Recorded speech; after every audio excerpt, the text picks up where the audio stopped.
Salut, c'est Thomas du site gagner-au-paris-sportif.com. On se retrouve aujourd'hui pour voir ensemble comment parier en fin de saison. Alors c'est tous les, si tu veux, au foot là en ce moment et puis dans à peu près dans tous les sports. En Europe, tous les championnats se terminent, que ce soit au foot, au rugby, enfin je parle des sports collectifs en particulier. Et donc en fait je voulais te donner une astuce, un truc auquel il faut que tu fasses attention dans ces périodes-là, dans tes paris sportifs, pour éviter de perdre de l'argent inutilement.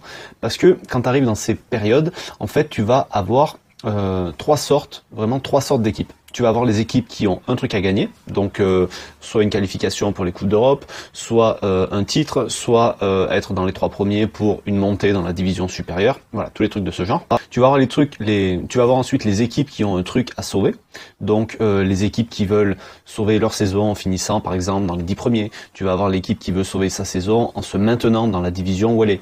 D'accord ? Tu vas avoir aussi l'équipe qui veut sauver sa saison en n'étant pas relégué. Donc tu vois, ces équipes-là vont être peut-être plus motivées que certaines. Et tu vas avoir le troisième cas, c'est les équipes qui ont plus rien à jouer. C'est les équipes qui sont déjà sauvées, c'est les équipes qui ont déjà atteint leurs objectifs de la saison. Peut-être même elles sont déjà qualifiées pour l'Europe, peut-être même qu'ils sont déjà champions. Donc, si tu veux, ces équipes-là, par exemple, ça sert à rien de parier dessus. Tu vois, si tu as un match entre deux équipes qui ont plus rien à jouer, il faut oublier. Il faut que tu te concentres vraiment sur les fins de saison, sur les équipes qui ont encore quelque chose à jouer, à gagner, et sur les équipes qui ont quelque chose à sauver. D'accord ?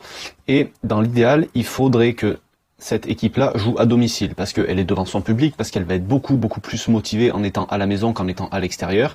Et idéalement, il faudrait même que cette équipe-là, elle joue contre une équipe qui n'a plus rien à jouer. Il faudrait que tu cibles, par exemple, ces équipes-là. Voilà, comme ça, tu es sûr quasiment que l'enjeu boostera à fond les équipes, et voilà, elle a aucune raison de laisser filer la partie.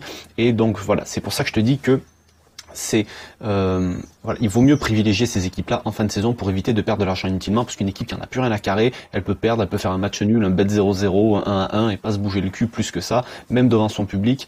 Pour voilà, pour la fin de saison, les mecs ils vont pas se blesser, ils sont en vacances dans 10 jours, enfin voilà, tu vois le genre. Donc vraiment, essaye de cibler les équipes qui ont quelque chose à sauver ou qui ont quelque chose à gagner et qui jouent à domicile. Et dernier petit conseil qui a pas quelque chose à voir, c'est un truc que je conseille souvent, c'est d'éviter de parier sur les équipes les équipes qui jouent à l'extérieur. Évite les victoires en sec à l'extérieur, essaye toujours de sécuriser un minimum. Voilà, c'était tout ce que je voulais dire aujourd'hui. Si tu veux recevoir tous mes conseils, j'en publie 2 par semaine, le mardi et le jeudi. Tu peux t'abonner à la chaîne YouTube en cliquant dans le coin de ton écran. Et tu peux aussi recevoir ton pack de bienvenue. Donc c'est 5 fichiers qui vont te permettre de t'aider dans la gestion de tes paris sportifs, qui vont t'aider à comprendre les codes, qui vont t'aider à faire tout un tas de choses. Ça, tu peux le cliquer en téléchargeant sur le télécharger en cliquant sur le i comme info, ou alors tu auras le lien juste en dessous de la vidéo dans la description. Voilà, c'est tout pour aujourd'hui. Je te souhaite une bonne fin de semaine, un bon week-end. Ciao.